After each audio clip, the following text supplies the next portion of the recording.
everyone. We'll begin at this time.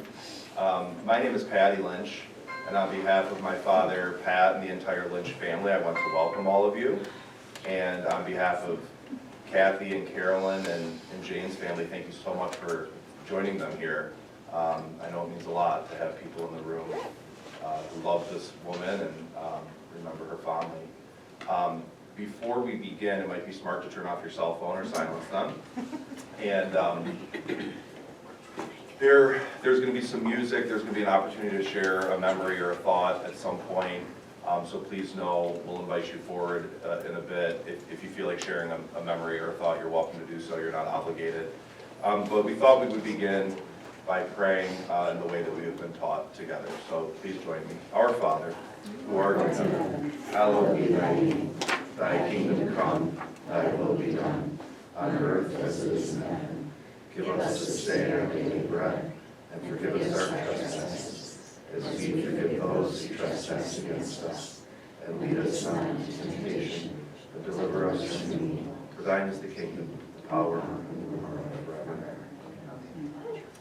At this time, we have a family member who's going to share. Annalie, favorite niece. She's going to share some scripture. Thank you. Yes, of course.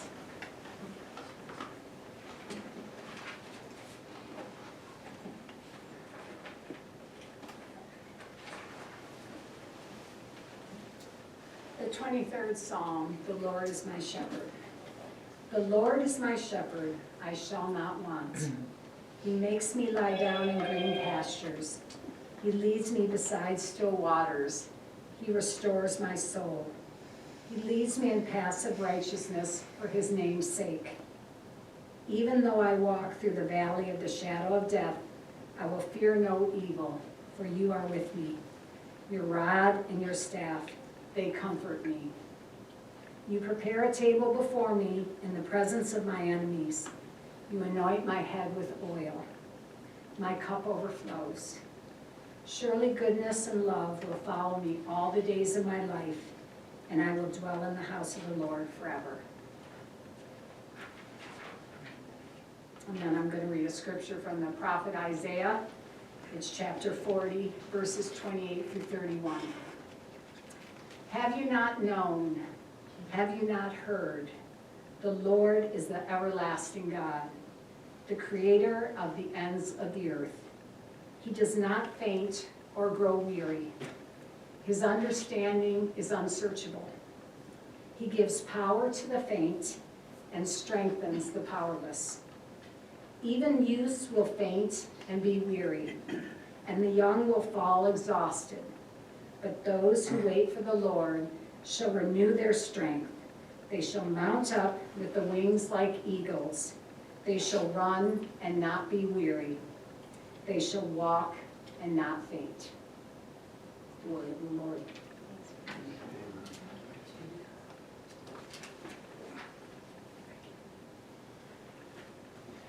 At this time, we're going to listen to a nice piece of music. Thank you for your attention.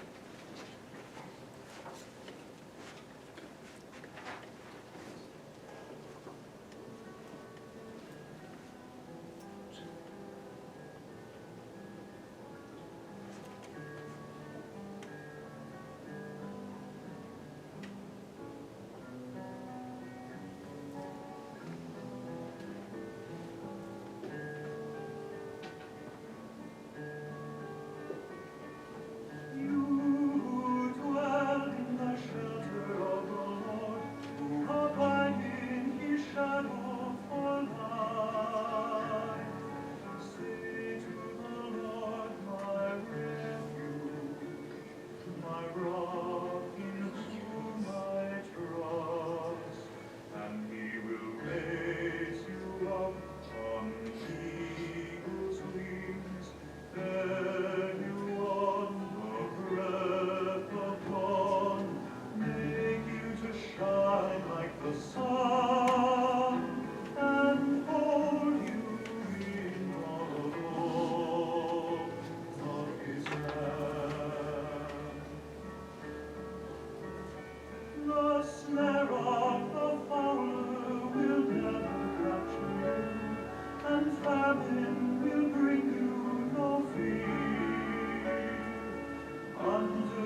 like to invite whoever is coming up to do the next reading.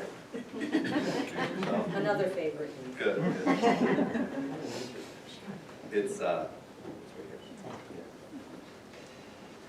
reading from John. Do not let your hearts be troubled. Believe in God, believe also in me. In my Father's house there are many rooms. If that were not so, I would have told you. I am going there to prepare a place for you. And if I go and prepare a place for you, I will come back and take you to be with me, that you may also be where I am. You know the way to the place that I am going, Jesus said. I am the way and the truth and the life.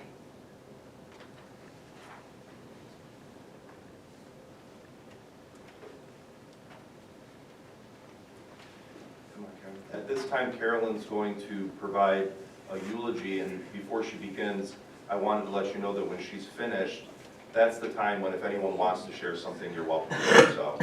If you're more comfortable at your chair and you want to project, you can, but I do recommend coming up here. It's a little bit more helpful with the mic. So if anything that she says, triggers a thought or a memory, please know that you can come up and share. Thank you.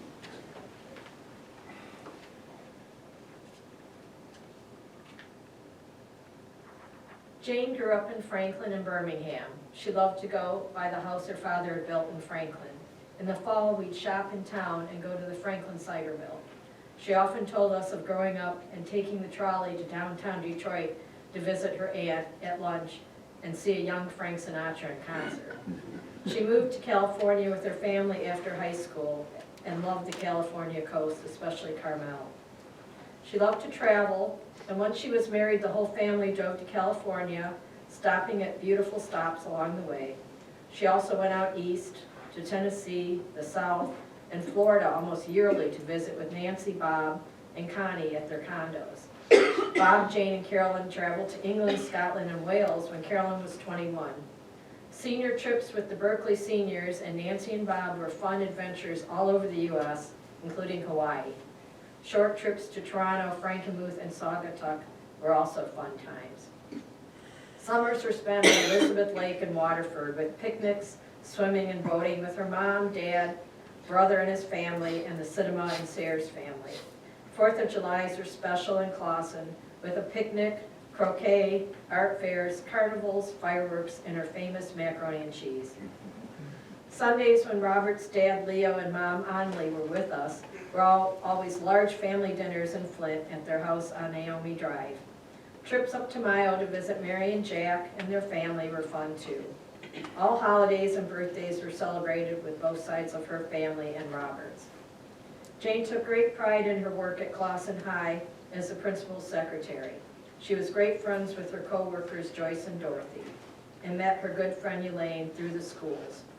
Through Elaine, she also met Cheech, who was a great friend, and they all had long nail appointments with Cheech that turned into lunches and hours talking.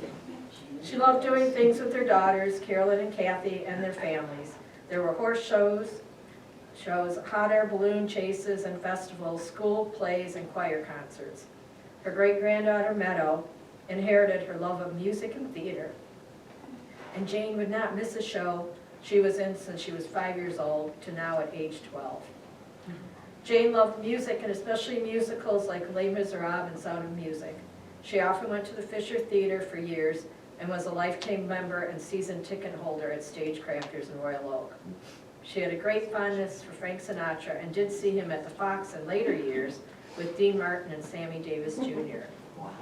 After she retired, she volunteered in the office at Stagecrafters and worked part-time at local Borders bookstores. She loved reading and listened to audiobooks for years after losing her sight. Jane enjoyed her TV shows like Golden Girls, Hallmark movies, and her game shows from the 60s and 70s. Carolyn would call her to let her know when her favorite shows or movies were on. She loved going out to eat, and scallops and hot fudge sundaes were favorites. She was a very smart, independent, and capable woman, even with her infirmities later in life. Jane kept her house organized and neat with the help of her housekeeper and friend Lena, and Beverly, another friend and aide. She also remembered everyone's birthday, even recently when she was in the hospital. Jane lived a full and happy life with her family, close relatives and friends, on her terms for 97 years and 3 months. It's a blessing to us all that she was with us so long, and we will miss her. She is with God now and can see and walk and run freely with her beloved cats and family and friends who have gone before her.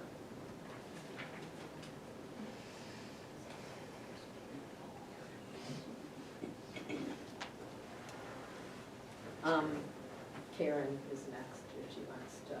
Okay. That's kind of what the people saying things, Sure. so. Okay. Karen, You've been summoned. it's you.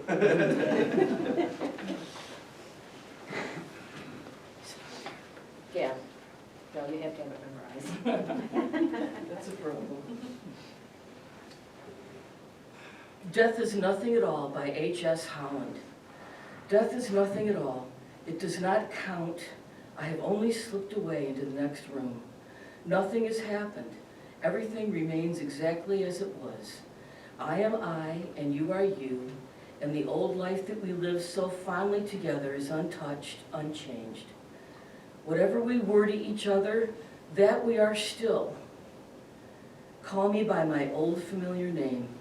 Speak of me in the easy way which you always used. Put no difference into your tone. Wear no forced air of solemnity or sorrow. Laugh as we always laughed at the little jokes that we enjoyed together.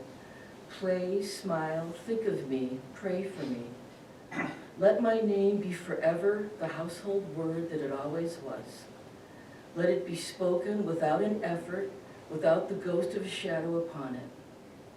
Life means all that it ever meant. It is the same as it ever was. There is absolute and unbroken continuity. What is this death but a negligible accident? Why should I be out of mind because I am out of sight? I am but waiting for you for an interval, somewhere very near, just around the corner. All is well, nothing is hurt, nothing is lost. One brief moment and all will be as it was before. How we shall laugh at the trouble of parting when we meet again.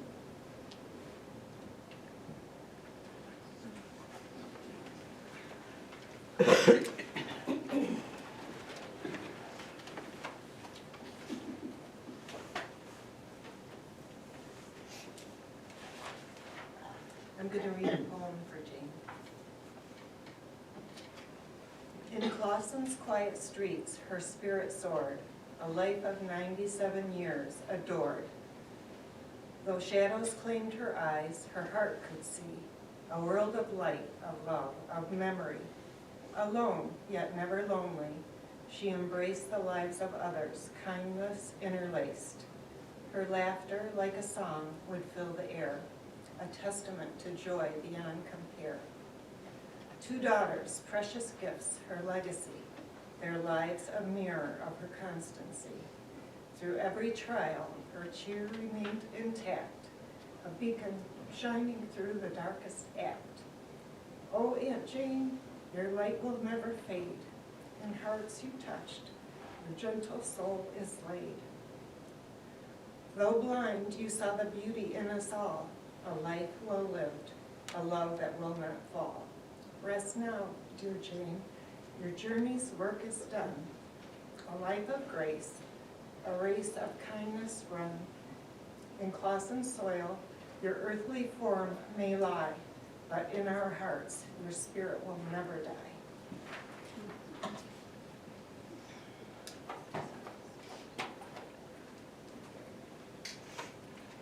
Thank you. Is there anyone else at this time who wishes to come forward? As I said, no one's obligated, but you're welcome to. I'll have a few more details when we conclude, but there'll be a reception following this service at the family home around the corner, so you can share there as well. But we're going to conclude with another nice piece of music, one that I think meant a lot to Jane, and so please pay attention to that. Thank you so much.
So everyone, that concludes the service here. I want to reiterate the family's gratitude and thank you for being with them.